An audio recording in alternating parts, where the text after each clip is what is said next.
the 8 wounds the emotionally, energetically gifted face. Gifted people are usually also highly sensitive and intense. They are more aware of subtleties.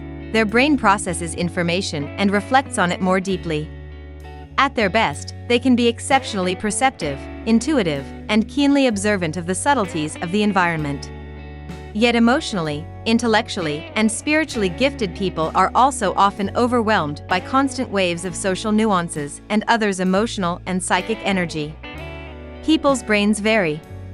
Research has shown that some people are born with a neurological makeup that can cause them to be more emotionally or intellectually intense, sensitive, and open to external stimuli than the general population. Gifted people belong to this category, though their reality is often not recognized. You may still have qualms about the word gifted.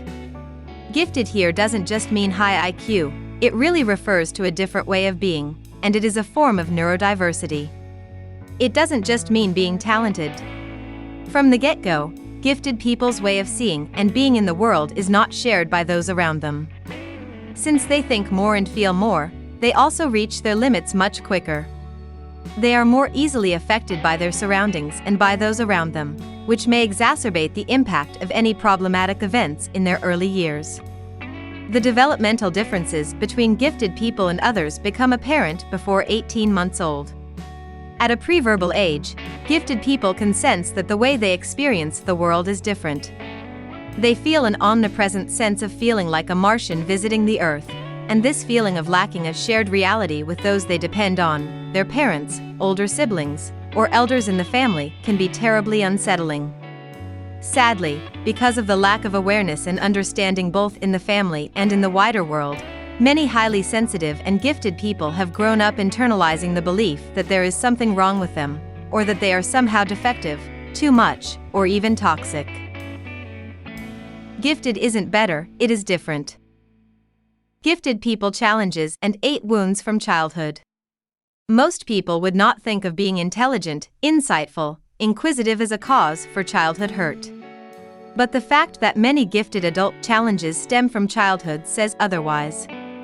Apart from being the target of envy, being the unwelcome truth-teller in any social group, and being the victim of the tall poppy syndrome, the biggest potential source of wounding for emotionally, intellectually, or spiritually gifted people often comes from their families. You might have been born with emotional sensitivity, strengths, and empathic abilities that go beyond what anyone in your family can ever imagine. You may have a sense of how you are different but are not able to put a name to it. But in a family where everything seems normal.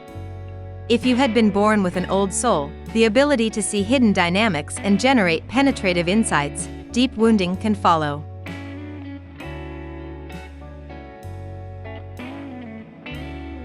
The wound of being too much. Wound number 1. Gifted people can be subtly rejected. The first layer of wounds for gifted people comes from their parents' implicit rejection of them. Your parents may feel intimidated by your penetrative insights. In one way or the other, they have a felt sense that you can see through them. That is, see through their vulnerabilities, hypocrisies, mistakes, and weaknesses. Everything they would normally hide from their children. They may be afraid of you on some level. Even when you were little, they might have felt threatened by your speed, insights, honesty, and intelligence. To protect themselves, they put a wall up and pull back. For a child, however, sensing that your parents were, on some level, afraid of you could feel extremely rejecting and abandoning. It might have left you feeling utterly unsafe and helpless even in your own home, which are feelings you can carry into adulthood and throughout your life. This may not always be the case, but when you point out things they do not want to hear, your parents can sometimes flip into a defensive children mode, where they become cold, passive-aggressive or critical, and do not have the capacity to give you the love and support you deserved as a child. The less emotionally mature a parent is, the more likely they flip into a defensive, angry child mode. To your young mind, it was as though you have lost the parent who ought to be there for you. On a feeling level, you have been metaphorically orphaned. Wound number 2. Gifted people are often parentified. The second layer of the wounds for gifted people is the inevitable parentification. Since you have, from a young age, been knowledgeable, competent, and effective in getting things done, you have always stepped in to help your parents when they were struggling. These might have been actual physical tasks, such as with technology or language, but parentification could also take a more subtle, energetic form. You might have to repeatedly witness one or both of your parents' sadness and vulnerability and felt the overwhelming need to comfort or protect them. Since they sensed your deep empathy and emotional strengths, when they were upset, they wanted you to comfort them, to never leave them, and to emotionally take care of them. Your love becomes their clutch, and even consciously you know you cannot rescue them, you feel burdened by the responsibility to please them, cheer them up, and protect them. If you were parentified, even today you may feel an overwhelming sense of responsibility and impulse to take care of others and rescue them.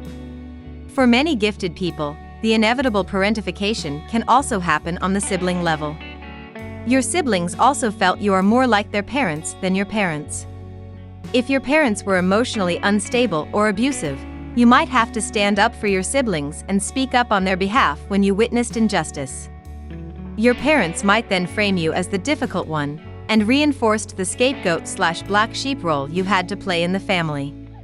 Naturally, you became who everyone relied on. When crises happen, they implicitly looked up to you. Your empathy and sensitivity might also mean you became the family therapist. Everyone comes to you when they are in distress, even today. On the surface, it was not obvious that the adult child, caregiver-caretaker roles have been reversed. But emotionally, energetically, and psychologically, you were constantly worried for your family member, minding their needs, trying to cheer them up when they are upset, or managing the relationship dynamics at home so they would feel better. Once the pattern is set, you may find it difficult to change it even as a grown-up. Wound number 3. Having no one to lean on. The third layer of childhood wound for gifted people and a major cause for their challenge is that a fundamental need of them as a child, that is, the need to have someone stronger and bigger than themselves to lean on, was not met. Most parents try their best, but not all parents have the maturity and resources to always act as their child's anchor. Sometimes, even they were meant to be your caregivers when perturbed, they could relate to you as their inner fearful children. They wanted your approval, they wanted you to emotionally caretake them, they wanted you to prove how well they have done. When you thrive and shine, they might even compete with you. Even the most gifted amongst us do need someone they can at long last look up to and seek guidance from. Many gifted children, especially as they enter adolescence, find that the adults in charge are not worthy of their authority. On some occasions, the bright child will find a wise figure outside of the family to have as sage or a mentor. But many times, such a person does not exist. In these situations, they are left on their own to solve all of life's problems, from meandering puberty to interpersonal relationships. Gifted people are alert to the hypocrisies, sufferings, conflicts, and complexities of their surroundings, even before they can cognitively articulate or handle it. Therefore, the perceptively gifted child is perplexed by the contradiction between the emotional vibration they get from the adults and their surface expressions. You might have seen through the masks of propriety, the forced smiles, or the white lies. This discrepancy could have caused you to become distrustful of the world. Seeing society's injustice and hypocrisy so early on can also lead you to deep despair and early cynicism. As a highly competent child, you might have appeared independent, but deep down you carried a longing for someone that you can wholly lean on and relate to, so you could finally relax and be taken care of. Number 4. Gifted people grapple with existential loneliness. Existential loneliness is a common experience amongst gifted people. Carrying a sense of alienation for the entirety of their lives is another layer of wounds that cannot be erased overnight. As an intellectually excitable child, you had deep insights from a young age. You have always felt the world's pain and sense others' sorrow, both in your immediate surroundings and in the wider world. But as an old soul trapped in a child's body, you might have felt very lonely to be the only one who knew what was going on beneath the social facade of normalcy and harmony.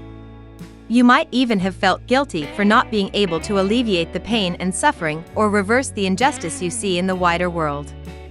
Your creativity and intuition also give you such a rich and deeply reflective inner life that is not shared by those around you. As a young soul, you grappled with existential concerns such as life and death and the meaning of life, and found yourself in an absurd and meaningless world that you could do little to alter. However, when you tried to share what was on your mind with others, you were often met with puzzlement, blankness, and even hostility. They might criticize you for being arrogant or too much. With no one to connect with you to the depth of your being, or recognize the fullness of who you are, it is understandable that you carry an unshakable sense of loneliness into adulthood. Furthermore, being a natural fast learner and a perceptive seeker, you might find that your parents could not keep up with you. They did not share your perspective of the world or your enthusiasm for knowledge. To an intense child, the essential needs for intellectual stimulation and meetings of the mind were painfully lacking.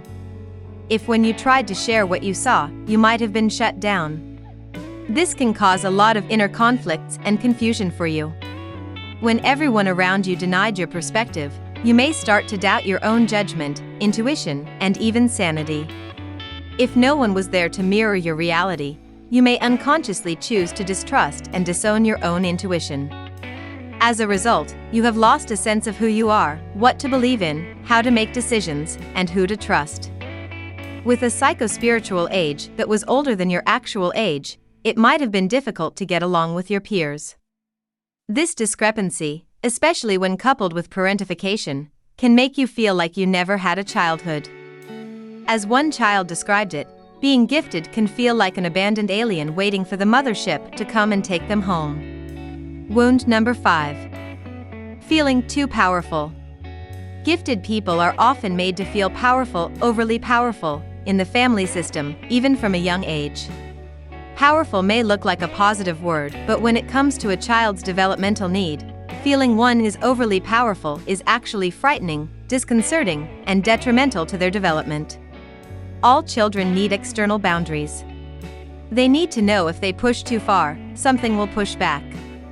That is why children would often test boundaries to find where the no is. They may appear to hate it when parents set boundaries, but inside they feel safe knowing there is a line drawn between possible and impossible, yes and no, safety and danger. When your parents were weaker than you, less competent, were clearly naive about the world, or if they relate to you in a chaotic and illogical way, it is hard to respect their boundaries. Feeling like you were too powerful as a child was damaging and frightening. The message you have received was that things should be under your control. When you need something to happen, you can usually do so, and you must. The implication is, however, that when bad things happen, it is also your fault, because the implicit belief is everything should be under my control. The internalized message might be, I should have the power to stop my mother from being beaten up, I should have the ability to make everyone happy, or even, however unconsciously, I should have the power to stop the accident from happening. Carrying these implicit and internalized burdens into adulthood, you may become haunted either by guilt or anxiety. As a child, you absolutely needed someone more powerful than you, even just to discipline you and tell you things cannot always be in your control. Even as an adult, you might feel you are always somehow falling short of your own standards and failing other people's expectations of you. This effect is compounded by the fact that many gifted people are also incredibly conscientious. They always try to figure out the right course of action and can be hard on themselves. For example, they tend to assume a lot of responsibilities in relationships. When conflicts arise, they quickly conclude that they have done something wrong and become overwhelmed by self-criticisms and shame. Wound number 6. Being energetically overwhelmed. Many gifted people have relatively permeable energetic boundaries. One way to describe this is that they tend to have thin skin, or that they identify as an empath. They hear faint sounds, detect subtle smells, and notice the most subtle changes in their surroundings. They may find certain foods too flavorful, or can't stand to wear certain fabrics. Gifted people, even as children, can experience other people's emotions, noises, and other environmental elements as coming onto and even inside of them, or that they merge with those they encounter. At home, They feel every shift and nuanced expression of their parents' moods and are swayed continuously by events that do not affect their siblings as much. Being shaken continuously and pierced through by their intensity and events around them, these highly sensitive and highly intense children may never find the mental space or support to develop emotional resilience. Even as adults, gifted people can feel very unstable and ungrounded, and in the long run, many suffer from health challenges such as physical pain, stifled energy, and chronic fatigue. Wound number 7. Gifted people are often scapegoated in the family. When combined with radical honesty, insightfulness can bring interpersonal challenges. The gifted intense child feels compelled to point out what they know and are unwilling to play the game of social facade. Sadly, their truth-telling is often unwelcome in the world. They often become the black sheep of the family for this reason. As the messengers of the inconvenient truth, you might have been blamed for creating discord. At best, you were a source of bewilderment, but at worst, a source of ridicule. At home, you often become the scapegoat. In school, you could become the target of bullies or become relegated to the outcasts on the fringes of school cliques. Having to choose between their authenticity and other people's acceptance is an overwhelming challenge for any young person. You might have grown up feeling incredibly self-conscious about your differences from others, to the extreme, may even believe that you are somehow toxic or dangerous, and live with a constant fear of being cast out from your family or social circle. Wound number 8. The wounds of being too much. Being gifted comes with a set of unique and at times intense needs. From a young age, you live with the pressure of your creativity and have a yearning for intellectually stimulating conversations, deep contemplation, and insight into life's meaning. Your inner life is pierced with moral concerns, strong convictions, idealism, perfectionism, and forceful passions. However, without sufficient understanding from the adults around you, you might be misunderstood as being intentionally difficult. As a result, your natural needs for an adequate amount of stimulation and support may be dismissed or deprived. Even with the most supportive parents who validate your sensitivity and speed, you may have an awareness that you are somehow too much for people around you. You might have been explicitly criticized or just implicitly rejected for wanting too much, moving too fast, being too naive, too serious, too easily rattled, or too impatient. Apples that have fallen far from the trees. Unique challenges arise when gifted people are born into a family in which the parents or siblings do not function in the same way.